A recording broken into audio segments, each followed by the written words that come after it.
பிறந்தார். இவருடைய தந்தையின் பெயர் குமாரசாமி, தாயார் சிவகாமி அம்மையார். விடுதலை வீரத்தில் சத்தியமூர்த்தியின் வாரிசாக விளங்கியவர் காமராஜர்.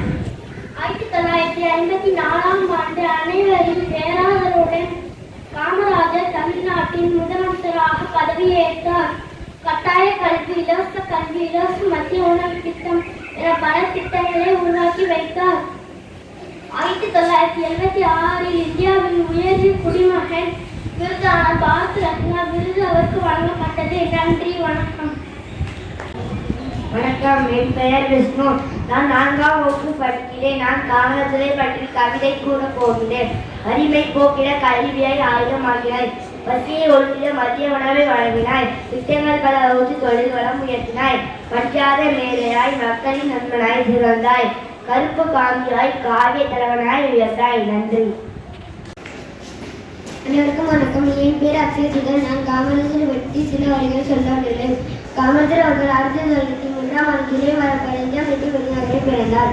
இவர் தந்தையின் பெயர் குமாரசாமி, இவருக்கு தாயார் பெயர் சிவகாமி அம்மையார். விடுதலை வீரத்தில் சத்தியமூர்த்தியின் வாரிசாக விளங்கியவர் காமராஜர். 1954ஆம் ஆண்டு அனைவரின் பேர் ஆதரவுடன் காமராஜர் தமிழ்நாட்டின் முதலமைச்சராக பதவியேற்றார். கட்டாய கல்வி, இலவச கல்வி, மதிய உணவு திட்டம் என பல திட்டங்களை உருவாக்கி வைத்தவர். 1976ஆம் ஆண்டு இந்தியாவின் உயரிய குடிமகன் விருதான பாரத் ரத்னா விருது அவருக்கு வழங்கப்பட்டது. நன்றி.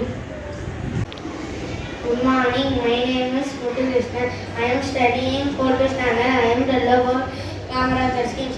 Kamaraj introduced many developmental schemes during his period. Some of them are Bell Tiruchi, Neyveli Lignite Corporation, Manimuttar Dam, Vaigai Dam, Krishnagiri Dam, Neyveli Thermal Power Station, Midday Mill Schemes, Ooty Thermal Power Station. Thank you.